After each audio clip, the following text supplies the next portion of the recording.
Hello বন্ধুরা, তোমরা সবাই কেমন আছো? আশা করছি আল্লাহর অশেষ রহমতে তোমরা সবাই অনেক ভালো আছো।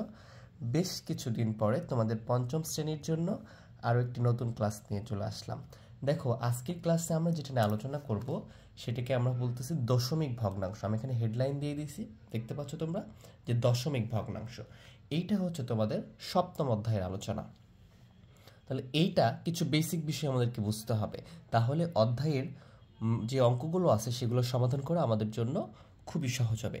আরেকটা বিষয় বলে রাখি, তোমরা যারা আমার ক্লাসগুলো দেখতেছো কিন্তু সাবস্ক্রাইব করতেছো না, তা আমি অনুরোধ করবো তোমাদেরকে, হাম্বল রিকোয়েস্ট, অবশ্যই চ্যানেলটা সাবস্ক্রাইব করে বন্ধুদের মাঝে শেয়ার করে দিবা। তাহলে চলো কথা না বাড়িয়ে আমরা শুরু করি। তাহলে দশমিক ভগ্নাংশ এই বিষয়টা কি, তাহলে আগে আমরা ভগ্নাংশটা বুঝে নিই। আচ্ছা, ভগ্নাংশ তো আমরা বুঝে এসেছি, যেখানে লব এবং হর আকারে থাকে সেটা ভগ্নাংশ। তাহলে ভগ্নাংশ থেকে আমরা দশমিক ভগ্নাংশ বুঝবো।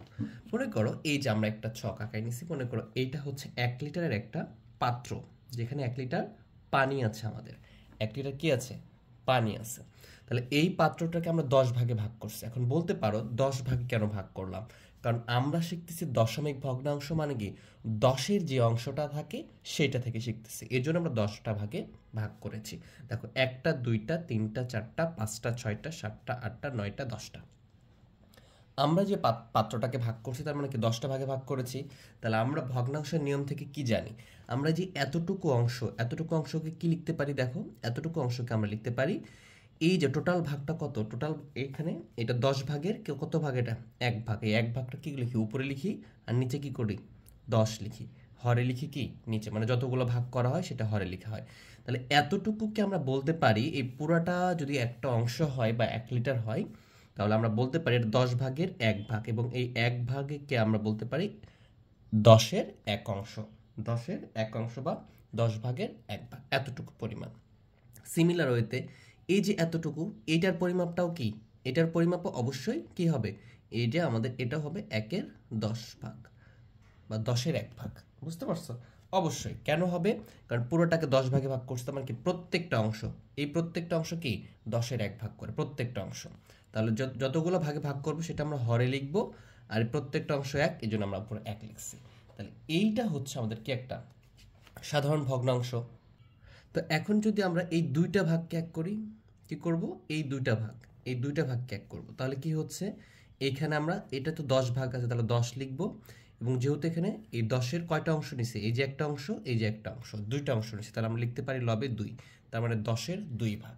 তাহলে এইভাবে আমরা বিষয়গুলো লিখতে পারি। এখন এইখানে দশমিক কখন আসে? এই যে আমার এই যে 10-এর 1 ভাগ হয়েছে, এটাকে 10-এর 1 ভাগ বলা হয়। এইটাকে যদি তোমরা ভাগ করে দাও, তাহলে আমাদের এরকমটা আসে যে 0.1 আসে। তাহলে এই অংশটাকে 0.1ও বলতে পারি। ভাগটা কিভাবে করতে হয় বিষয়টা একটু যদি দেখাই তোমাদেরকে, আমাদের লবে যেটা থাকে সেটাকে আমরা কি করি? হর দ্বারা ভাগ করি। এই যে 10 দ্বারা আমরা এটাকে ভাগ করব। যদিও আর কিছু বিষয়টা শেখাবো, সে তারপর এটা দেখাচ্ছি তোমাদেরকে আমি। তো এখানে দেখো, 1কে কি 10 দ্বারা ভাগ করা যায়? আমরা জানি ছোট জিনিসকে বড় জিনিস দ্বারা কখনো ভাগ করা যায় না। মনে করো তোমার কাছে 500 টাকা আছে, তোমাকে যদি বলা হয় 1000 টাকা করে ভাগ করে দাও, তুমি পারবা? সম্ভবই না, কারণ তোমার কাছে আছেই 500 টাকা, মানে কম টাকা আছে, এই জন্য ভাগ করে দেওয়া সম্ভব না। তাহলে কি করতে হবে? ধার নিতে হবে। তো এই জন্য আমরা এখানে কি করি? এখানে আমরা একটা দশমিক দিয়ে দিই, পয়েন্ট দিয়ে দিই, তারপরে এখানে একটা কি আসে? অটোমেটিক একটা শূন্য নিতে পারে, তখন 10-কে 10 মানে একবার চাই। তাহলে এইভাবে আমাদের আসে এই যে 10-এর 1 ভাগকে আমরা এই যে 0.1 লিখতে পারি, যেটাই হচ্ছে আমাদের কি দশমিক ভগ্নাংশ। তাহলে এইটা 0.1 হলে কি এটাও 0.1 হবে, এটাও কি হবে? 0.1 হবে। এই দুটাকে যদি আমরা একত্রে করি, এই দুটাকে কি করি? একত্রে করি, তাহলে 0.1 যদি যোগ করে দিই তাহলে হবে 0.2। তাহলে কি হবে? 0.2, যেটা হচ্ছে 2/10 লিখছি আমরা, বা 10-এর 2 ভাগ লিখছি। এইটাকে যদি ভাগ করে দাও তাহলে কত আসবে? 0.2। তাহলে এই যে দেখো, প্রত্যেকটা একটা লিটারকে যদি আমরা এভাবে ভাগ করি, তাহলে এইভাবে আমরা ভাগগুলো আকারে প্রকাশ করতে পারি। আচ্ছা, এখন যে বিষয়টা হচ্ছে, এই যে আমরা এখানে লিখছি যে 10-এর 1 ভাগ, এইটা, তো এইটা সমান সমান আমরা কি পাচ্ছি? এটা সমান পাচ্ছি আমরা 0.1। তাহলে এইটা যদি আমরা নর্মাল সংখ্যায় বসানোর চেষ্টা করি, নর্মাল সংখ্যায় বা আমাদের যেই সংখ্যা রেখা ছিল সেখানে বসানোর চেষ্টা করি, তাহলে আমাদের বিষয়টা কেমন হয়? তাহলে আমরা এখানে জানি নর্মালি আমাদের কি থাকে, যে প্রথমে থাকে একক থাকে, তারপরে কি থাকবে?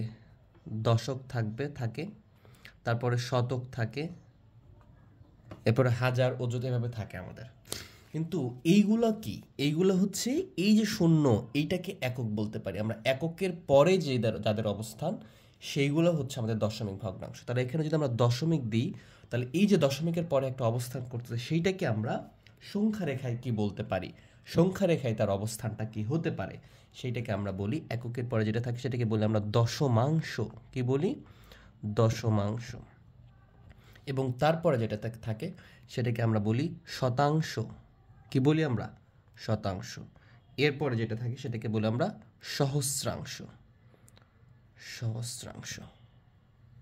বুঝতে পারছো? এইগুলা বলি আমরা। এখন এইখানে যে আমরা 0.1 দিয়েছি, এটাকে তুমি 0.1ও লিখতে পারো, কোনো সমস্যা নাই। শূন্য না দিলেও সমস্যা নেই, ঠিক আছে? যেহেতু শূন্য দিয়ে দশমিকটা একটু ভালো স্পষ্ট বোঝা যায়, এই জন্য আমরা শূন্য দিয়ে লিখি। আচ্ছা, এইখানে আমরা যে সংখ্যাটা বসাইছি, এখানে শূন্য, তার মানে এই যে শূন্যটা, এই শূন্যটা এককের ঘরে থাকবে, এখানে দশমিক আসবে এবং এইখানে কি আসবে? 1 আসবে। তাহলে তাদের অবস্থানটা কি দাঁড়ালো? আমরা জানি এককের মান কত হয়, যদি একটু দেখি, এটার মান হয় আমাদের 1। এরপর যদি আমরা দশক দেখি, দশকের মান আমরা জানি এটার মান 10 হয়। এবং যদি শতক দেখি আমরা, শতকের মান কত হয় আমরা জানি 100 হয়। এরপরে একক, দশক, হাজার, অযুত, লক্ষ, নিযুত অনেক থাকে, এগুলো আমরা দেখছি। এখানে আমাদের এতটা ইম্পর্টেন্ট না, আমরা দেখব না এখানে। এরভাবে এখানে হাজার থাকে, এভাবে চলতে থাকে।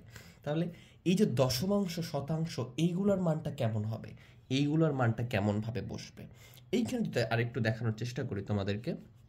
মনে করো যে কোনো একটা সংখ্যা নিয়ে নিলাম। মনে করো এককের জন্য আমরা 1 নিলাম, দশকের জন্য 2 নিলাম এবং শতকের জন্য 3 নিলাম মনে করো।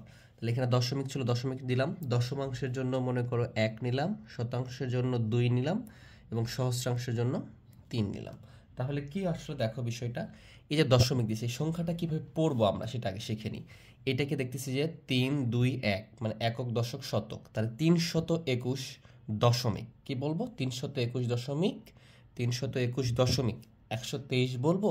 123 বলা যাবে না, এটাকে বলতে হবে দশমিক 1, 2, 3। দশমিকের পরে 1, 2, 3 বলতে হয়। কেন বলতে হয় বিষয়টা আমি তোমাদেরকে একটু শেখাচ্ছি। দেখো, এই যে 1 বলতেছি, যদি এটাকে বলি স্থানীয় মান কি?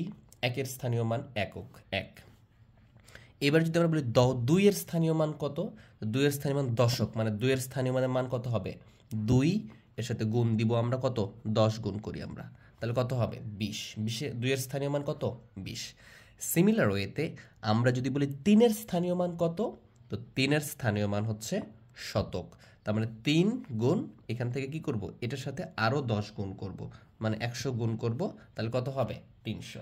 তার মানে আমরা যত যাব তার সাথে কি করতে হয়? আমাদেরকে এইভাবে 10 করে গুণ করতে হয়, তাহলে আমরা একক, দশক, শতকের স্থানীয় মানগুলো পাই।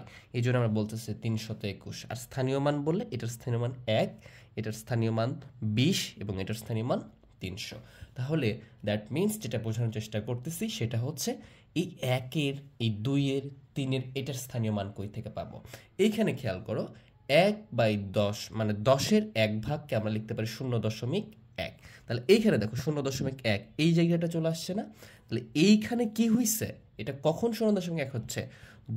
যখন এটা কি হচ্ছে? 10-এর 1 ভাগ হচ্ছে, তখন 10-এর 1 ভাগ হচ্ছে। সিমিলার ওয়েতে এইটা যখন কি হচ্ছে? 100-র 1 ভাগ হচ্ছে, তখন কি হচ্ছে? শতাংশ হয়। এবং এইটা সহস্রাংশ, মানে কি হাজারের যদি 1 ভাগ হয় তাহলে এটা কি হয়? সহস্রাংশ হয়। এইখান থেকে আমরা একটা স্থানীয় মান নির্ণয় করতে পারবো। তোমাদেরকে একটু দেখাচ্ছি, ভালো করে বোঝার চেষ্টা করো, মনোযোগ দাও। যদি একবার বুঝতে না পারো বারবার দেখবা। আর সর্বোপরি কথা হচ্ছে অবশ্যই আমার চ্যানেলকে সাবস্ক্রাইব করে একটা লাইক করে দেবো, বন্ধুদের মধ্যে শেয়ার করে দিবা। এটা কি হয়? এটা দিলে আমি কিছুটা হলে ইন্সপায়ার পাই তোমাদের জন্য সুন্দর সুন্দর ভিডিও মানে তৈরি করার জন্য। এই জন্য অবশ্যই তোমরা এই কাজটা করবা। তাহলে চলো আমরা পড়ায় ফিরে আসি। তাহলে এইটা হলো দশমাংশ। তাহলে এইখানে খেয়াল করো, প্রত্যেকটা যখন স্বাভাবিক পূর্ণ সংখ্যার আমাদের প্রত্যেকটা পরের সংখ্যাগুলো পাচ্ছি, দেখতেছি এর সাথে কি হচ্ছে? 10 করে গুণ হচ্ছে। আর দশমাংশের সাথে কি হচ্ছে দেখো, প্রত্যেকটা সংখ্যা, এখানে ছিল 10-এর 1 ভাগ, এখানে ছিল 100-র 1 ভাগ, এখানে হাজারের 1 ভাগ, মানে কি 10 করে ভাগ হয়ে যাচ্ছে। 10 করে কি হচ্ছে? ভাগ হচ্ছে। বুঝতে পারছো? তাহলে আমি যদি এইগুলোর একক বের করতে চাই, মনে করো এটার কি যেটা বের করতে চাইলাম, মনে করো এই যদি আমি 2, তার সাথে যদি আমি দশকের জন্য 10 গুণ করে দিই, তাহলে এটার আমরা স্থানীয় মান পেয়ে যাব 20। তাহলে এইটার স্থানীয় মান কেমনে পাবো আমরা? সিমিলার ওয়েতেই করবো আমরা। এই যে 1, এটার স্থানীয় মান হচ্ছে এইটা, এই 1-এর সাথে তুমি গুণ করবা 1/10। তাহলে 1 আর এটা লব, এটাও লব, লবে লবে গুণ করলে লবই হবে, আর 10 এরকমটা আসবে। এইটা দেখো 2, 2 এর সাথে স্থানীয় মান বের করতেছো তুমি। তাহলে 2 এর সাথে 2 এর স্থানীয় মান কত আছে? শতাংশ, তার মানে কি 100 1 ভাগ। তাহলে ওটা গুণ করতে হবে 100 1 ভাগ। যদি গুণ করি তাহলে কত হবে? 2 কে 2 আর নিচে আসবে কত? 100। বুঝতে পারছো? এইটা আমাদের যেমন পরীক্ষায় আমাদেরকে বলে, যেমন এইটা যদি আমি 3টা বের করার চেষ্টা করি, তখন যদি আমরা দেখতে পাবো যে এই 3 এর সাথে কি করব, তাহলে এই 3 এর সাথে 1000-এর 1 অংশটা আমরা কি করব? গুণ করে দেব। তাহলে ওইটারও আমরা স্থানীয় মানটা পেয়ে যাব।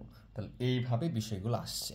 তাহলে এইখানে যখন তোমার পরীক্ষায় বা আমাদের অনেক কোশ্চেন আছে যে আমাদেরকে বলবে যে 0.3 এটা বলবে 0.3 কয়টা 0.1 নিয়ে গঠিত। তাহলে এখন খেয়াল করো, এই 0.3 এর সাথে তুমি কি করবা?